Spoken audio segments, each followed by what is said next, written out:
guys, ubu rero tugiye kureba uburyo ki ushobora kwinjiza amafaranga wicariye mu rugo nta kindi ukoresheje usibye internet gusa, nta kindi kintu bigusaba usibye kuba ufite internet ndetse na phone yawe. None tugiye kurebera hamwe uburyo ushobora gukora amafaranga ukoresheje application bita AI cyangwa se ChatGPT AI. Ku bantu rero mutayifite ugomba guhita ujya muri Play Store yawe. Uyu munsi ntabwo nshaka ko dutinda mu bintu, ukahita ushaka application imeze gutya, murabibona, ugashaka application imeze gutya yitwa ChatGPT AI. Tugiye kurebera hamwe rero iyi application ushobora kuyibyaza amafaranga gute mu gihugu urimo uherereyemo, cyane cyane tugiye kwibanda mu Rwanda, turebe ni gute wayikuramo amafaranga. Kugira dutangire rero dukomeze turebera hamwe icyaguteza imbere dukoresheje ChatGPT, banza kandi subscribe, making sure yuko wakanze n'inzogera ndetse like, comment ndetse na share. Comment ni ingenzi, uvuga ati ibi bintu birakora bro, cyangwa se uratubeshya, nabyo mbimenye. So guys, rero ubwo ikintu tugiye gutangira, turaza tuza kuri application yacu ya ChatGPT, tuyifungure. ChatGPT murimo murayibona,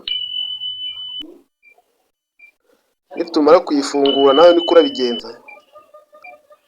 ChatGPT rero ahangaha dore ko iteye, kugira ngo mwumvikane mu Kinyarwanda, kugira ngo muze kumvikana mu Kinyarwanda urabanza wandika ijambo Kinyarwanda. Dore ubikoreye ahangaha handitse ask test, wandike ati Kinyarwanda gutya, uhita ukanda ahangaha sending SMS, nano zisendingira, utegereze igusubize. Okay, wabibonye baratwandikiye ngo ni byiza rimwe na rimwe gusa Ikinyarwanda, waba ushaka ko tuganira ku rurimi rw'Ikinyarwanda, inyito, imiterere cyangwa uburyo bwo kwigisha gukoresha neza. Kabiri, guhindura ikiganiro cyangwa inyandiko mu Kinyarwanda, kubaka ibikorwa mu Kinyarwanda nko gukora video, kwandika ibitabo, bloggers n'ibindi. Twege turata tuyibwira ati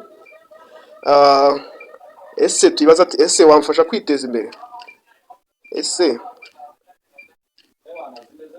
wamfasha kwiteza imbere. Mugazi murimo murabyumva ko turi kugenda tugana mu mafaranga nkuko nabivuze. Ushobora gukora amafaranga ubifashijwemo na ChatGPT.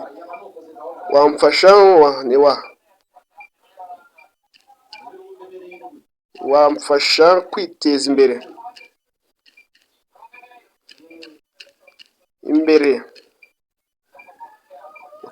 ukatusunika SMS, ugategereza bakagusubiza ngo yego rwose nshobora kugufasha kwiteza imbere, ariko kugira ngo mbikore neza ndasaba kuganiriza gato ibintu bikurikira. Icyambere, wifuza kwiteza imbere mu buhe buryo? Hano hasi kuri kabiri, ufite imyaka ingahe? Ntacyo bitwaye kubivuga. Ndetse ukora iki muri iki gihe? Ushobora kuba umunyeshuri, ndacuruza, ndi umukozi se, nta kazi mfitiye.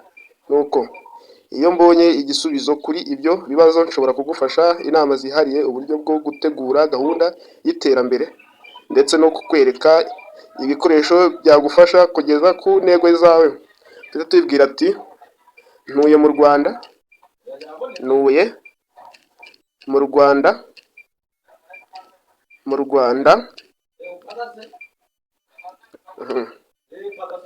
mfite imyaka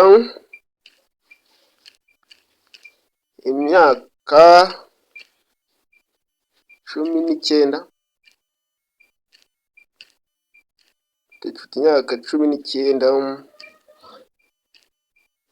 Nta kazi ngira. Ukayohereza, ugategereza ko igusubiza, ukahita bakubwira ati ni byiza cyane kuba ufite imyaka 19 kandi ufite inyota yo kwiteza imbere. Kuvuga ngo nta kazi ngira, birashoboka ko washaka kuvuga nta kazi cyangwa ndashaka gukora akazi. Ndagusabye unsobanurire gato icyo ushaka kuvuga neza kuri ibyo kuri iryo jambo, ntabwo babashije gusobanukirwa ijambo nta kazi ngira icyo rivuze. Oya, twebwe ubundi ikihutirwa reka tubanza tuyibaze duti mu Rwanda ni iyihe mishinga wakora ikaguteza imbere? Ese mu Rwanda ni iyihe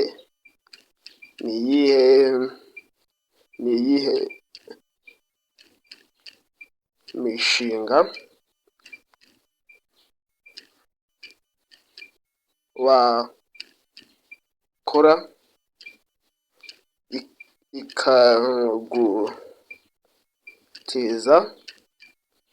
ikaguteza imbere rwose?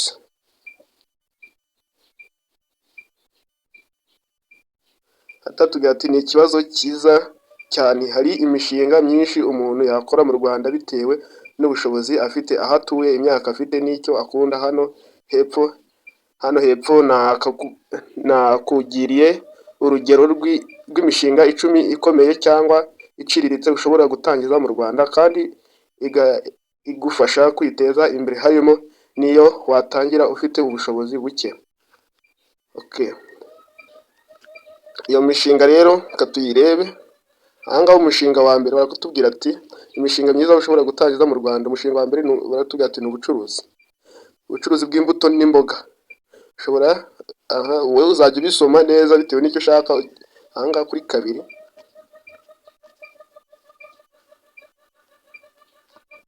kuri kabiri uko natangira kugira inama mu buryo bwagutse. Kuri ya kabiri, nubwo nta bushobozi bwinshi umuntu afite, imyaka 19 kwiga ubumenyi runaka bigufungurira imiryango.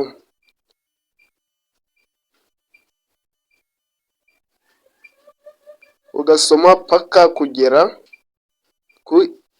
ku mushinga wa 10 ariwo nguwo. Umushinga wa 10 ni ugutunganya amafoto cyangwa gukora designing. Murabyumva?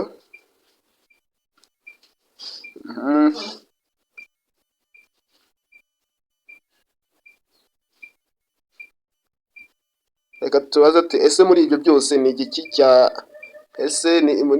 igiki twayabona byoroshye? Ese muri iyo mishinga yose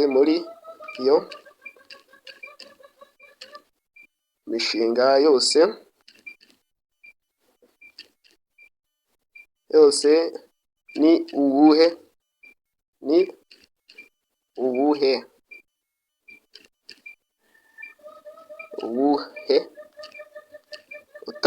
utavunanye rwose,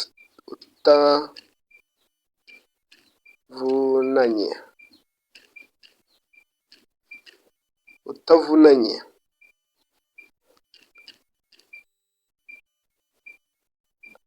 Dutegereza dusubize. Ni ikibazo cyiza kigira ngo cyane. Muri iyo mishinga twavuze haruguru hari imishinga idavunanye cyane, cyangwa se ushobora gukora nushaka gutangira buhoro buhoro udafite imbaraga nyinshi z'igihe gihagije cyangwa ubushobozi bwinshi.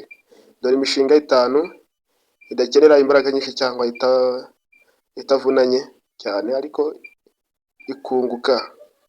Hari umushinga wa mbere ni ugukora umutobe w'imbuto, juice natural. Umushinga wa kabiri ni ugucuruza imyenda ya caguwa. Guys, mutajya ngo ndimo ndababeshya. Dore nguko ukuntu GPT yatwandikiye. Umushinga wa kabiri de n'uyu, gucuruza imyenda ya caguwa. Umushinga wa gatatu, gukora ku rubuga rwa YouTube cyangwa urwa TikTok. Ibi ngibi mbabwira ati nyabuna kanda subscribe ubuteye inkunga umuntu. Dore na hano GPT irabitubwiye ati nawe uri mu mishinga wakora itagusabye ingufu, gukora ku rubuga rwa YouTube cyangwa rwa TikTok ugakora.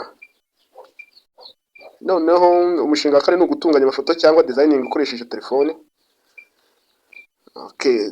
Umushinga wa gatanu ari nawo wa nyuma, kwiga ubudozi niba ubukunda. Nanone ntabwo bakugira inama kujya mu bintu udakunda. Guys, rero ndakeka nimba wari umuntu wari warabuze icyo ukora aha ngaha mu gihugu cy'u Rwanda, wibaza icyo gukora bikagucanga, ariko ndagira ngo mumenyeshe neza yuko tumaze kubona imishinga yoroshye igera kuri 5 ufite gukora, maze ubundi ukinjiza amafaranga aha ngaha hehe, aha ngaha mu gihugu cy'u Rwanda dukoresheje ChatGPT iradufasha. Ariko niba nawe iyi video igufashije, banza kandi subscribe, like, share ndetse na comment. Naho ngiye wumvaga nitwa Rino Radi, iyi channel yitwa Rino Editor 1.